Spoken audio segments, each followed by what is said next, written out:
어떻게 하면 신앙이 성장할까 고민 많이 했습니다, 저도. 그래서 성경을 이렇게 묵상하다 보면 깨달아지는 게 있잖아요. 그래서 깨달았어. 그 마음이 이제 시원합니다. 근데 그게 이제 깨달아지는 게 많고 아는 게 많아지니까 마음이 좀 고상해지더라고요. 마음은 신앙이 성장했다고 제가 생각을 했었는데 착각이었어요. 물론 아는 건 중요한데 습관이 되는 것은 반복적 훈련을 통해서입니다. 하나님이 우리를 어떻게 훈련시켜 나가고 어떻게 성장을 시켜 나갈까? 요나처럼 순종할 기회를 주는 겁니다. 머릿속으로 아무리 생각해도 훈련되지 않은 동작은 나올 수가 없어요. 순종 너무 하기 싫은데 순종을 하라 그러니까 하나님의 권위에 의해서 순종합니다. 근데 하다 보면 그 순종하라는 그 일 가운데 숨겨놓은 하나님의 마음이 배워집니다. 그래서 하라 그랬구나. 그리고 해보면 즐거워요. 하나님이 일 안에, 거룩한 의무 안에 고상한 즐거움을 숨겨놓으셨구나. 그래서 하라고 하셨구나. 그걸 알게 됩니다. 하나님이 험한 말 하지 말고 판단하는 말 하지 말고 그런 말 하지 말라고 성경에 나와 있으니까 정말 욕을 안 하고 나쁜 말 안 하려고 애를 쓰다 보면 정말 그런 말 안 하게 돼요. 그럼 그게 인격이 됩니다. 급한 상황에도 욕이 나오지 않습니다. 신앙은 다 인격의 성장입니다. 인격의 성장은 반복된 훈련을 통해서 나오는 거예요. 우리의 마음이 의무를 쫓아갈 수가 없어요. 근데 행동을 통해 습관이 되면 그 습관은 신앙적 인격이 돼요. 그러니까 우리는 내키지 않아도 순종하려는 의지가 필요한 겁니다. 요나가 정말 그런 마음을 배웠다면 아수르 아니라 더한 사람에게 보내도 편견 없이 갈등 없이 전도하러 갔을 겁니다. 하나님이 우리에게 순종하라 그럴 때는 그냥 내가 너 구원해 줬으니 너 그 정도는 해야지 그렇게 막 강요하는 게 아니라요. 고통 주려고 하는 것이 아니라 평강 가운데 살아가기 위해서 우리 안에 있는 경계를 허물도록 하시는 겁니다. 그 의도가 있는 거예요. 상황도 안 변합니다. 사람도 안 바뀝니다. 계속적인 과제는 인생 가운데 있어요. 인생은 고난을 위해 났기 때문에 그 누구도 예외일 수가 없습니다. 그럼 고난이 있으면 평강이 있을 수가 없잖아요. 구원받지 않은 사람들처럼 평생을 어두운 데서 먹으며 슬픔과 번뇌 속에 살아갈 수 없잖아요, 우리가. 근데 똑같은 일을 겪으면서도 마음의 평강이 있으려면 그리스도의 마음을 가지면 돼요. 하나님이 그걸 주려고 하는 겁니다. 그러니까 우리를 위해서 순종하라고 명하시는 거라고 저는 정말 믿습니다. 그리고 배우면 배울수록 정말 마음에는 그리스도의 평강이 있습니다. 순종해 보면 그 상황을 넘어가는 마음의 즐거움이 생깁니다. 그것 때문에 우리에게 순종하는 거라고 믿습니다. 그리고 복음 전하는 것이 우리에게 너무나 중요하기 때문에요. 하나님이 마음의 그 경계를 허물도록 하기 위해서 순종을 요구하시는 거라고 믿습니다. 전도하다 보면 시간이 좀 지나면 전할 사람은 다 전해요. 몇 번씩 권하고 몇 번씩 들었습니다. 그래서 주위에 전도할 사람이 없을 때도 있어요. 근데 없는 게 아니라 전하고 싶지 않은 사람이 남아있는 거죠. 내가 정한 경계까지는 갔지만 그 이상은 내가 저기는 안 돼라고 그어놓은 그 선이 있잖아요. 근데 거기까지 가서 우리가 이제 갈등하는 거라고 생각을 합니다. 요나는 원래 자기의 사역의 범위가 북이스라엘로 한정되어 있었습니다. 그러나 하나님은 그 경계를 확장시키는 거죠. 아수르까지는 해라. 하나님께서 그 사도들에게 승천하실 때 하신 말씀이 있잖아요. 예루살렘과 사마리아, 온 유대와 사마리아와 땅끝까지 온 천하에 다니며 만민에게 복음을 전파하라. 그 이스라엘 입장에선 대단히 놀라운 말입니다. 아예 그 자기들이 갖고 있던 세계관을 허무는 말이에요. 그 넘어서 가라는 것은 자기들의 소유라고 생각했던, 우리 민족만의 소유라고 생각했던 하나님의 복음이 그 이방인에게 전해진다는 건 참 불쾌한 거거든요. 그래서 초창기 복음 전할 때도 거부감이 있었잖아요. 이방인들에게 성령이 임할 수 있느냐, 그런 논쟁들도 있었거든요. 근데 그걸 하라고 하나님이 명령했습니다. 그걸 온전히 이해한 사도들이 정말 이방 땅에 가서 복음 전하다가 그렇게 생을 마감했거든요. 구원 받을 때 우리의 마음도 아마 이렇게 아주 좁은 경계가 있었을 겁니다. 시간이 가면 갈수록 사람들은 전부 개인화되죠. 그래서 자기 안의 가치입니다. 나밖에 몰라요.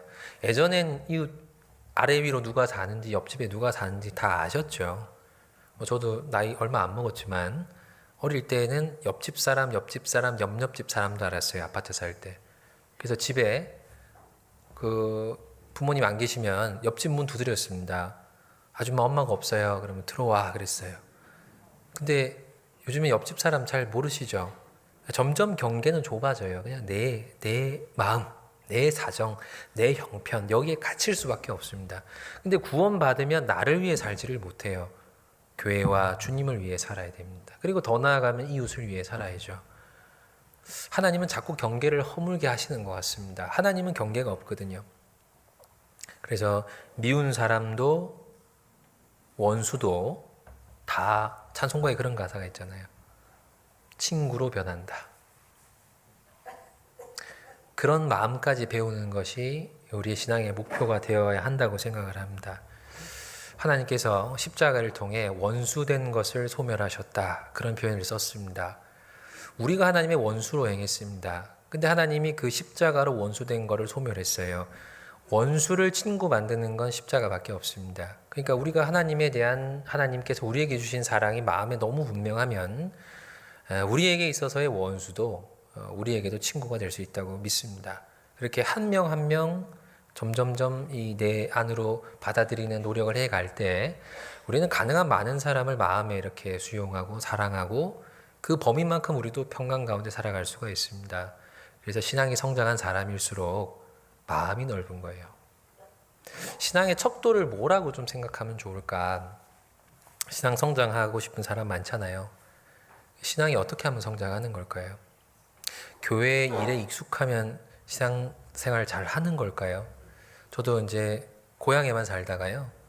이제 교회를 2번 옮겼습니다. 서울중앙교회 잠깐 있다가 화성교회 있는데 제가 김해라는 곳에서 잔뼈가 굵었어요. 그래서 완전 토박입니다. 어려운 게 아무것도 없었어요. 그냥 눈 감고도 일을 했습니다. 근데 교회를 옮기니까 내가 알던 게 아무 의미가 없더라고요. 교회마다 다 방식이 다르니까 교회 일을 잘한다는 것이 신앙일 수는 없겠다. 이건 그냥 경험이다. 경력이고. 말씀을 많이 아는 것도 그냥 지적 호기심만 있어도 많이 알 수 있게 됩니다. 뭐 깨닫고 행하는 건 별개의 문제지만 정말 신앙이라는 게 뭘까? 예수님처럼 되는 거죠. 마음이 온유해지고 겸손해지고 가능한 많은 사람들을 사랑하는 것, 즐거워하는 자들로 함께 즐거워하고 우는 자들로 함께 울 수 있는 그게 신앙 성장입니다.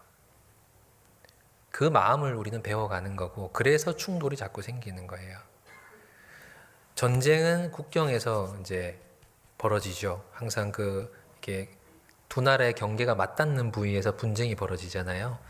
우리 마음에 경계가 있고 정복하지 못한 경계들이 있습니다. 거기서 전쟁이 늘 벌어집니다. 늘 힘들었던 그 일이 힘들고 늘 어려웠던 그 사람이 어렵잖아요. 그걸 정복해내면 더 이상 거기서는 문제가 안 생기지 않을까요? 그렇게 나아가는 것이 올바른 신앙의 목표라고 믿습니다. 저도 그걸 위해서 살아가고 있습니다. 고린도후서 6장 1절 같이 읽겠습니다.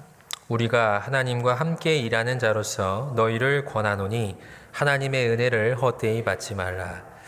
하나님과 함께 일하는 자로서 그 바울의 말입니다. 하나님의 마음을 갖고 하나님과 함께 일하는 자로서 하나님의 마음이 가 있는 곳에 기꺼이 그 마음을 갖고 갈 수 있는 사람이란 뜻이잖아요. 하나님 마음은 경계가 없습니다. 정말 우리가 생각지 않은 사람에게까지 마음이 가 계시잖아요. 정작 일을 해야 되는 건 우리입니다. 우리가 마음이 없으면 하나님이 아무리 마음을 먹고 계셔도 그 사람에게 복음 전해줄 사람이 없잖아요. 교회 안에도 우리 손길이 필요한 분들이 있습니다. 사랑을 조금만 더 하면 교회가 더 성장하고 더 따뜻해질 수 있잖아요. 근데 우리가 그걸 넘어가지 않으려고 계속 갈등만 하고 있다면 그 이상의 진전이 없지 않을까요? 더 잘할 수 있습니다. 우리는 조금 더 하면 더 잘할 수 있습니다. 그 요나의 작은 결심이 니느웨의 변화를 불러왔잖아요. 우리 같은 이 작은 사람도 우리의 이 작은 결심과 변화가 교회적으로는 더 큰 변화가 될 수 있습니다. 지금 어디에 있는가 모르겠습니다. 우리 각자의 신앙이 물고기 뱃속에 있을 수도 있고, 아니면 그 명령을 받다 들고 도망갈까 말까 고민할 수도 있고, 어쩌면 이미 그런 것들을 다 배우고 신앙이 많이 확장된 분이 있을 수도 있지만, 어디에 있든 그 반복되는 하나님 명령에 잘 순종하는 길을 선택했으면 좋겠습니다.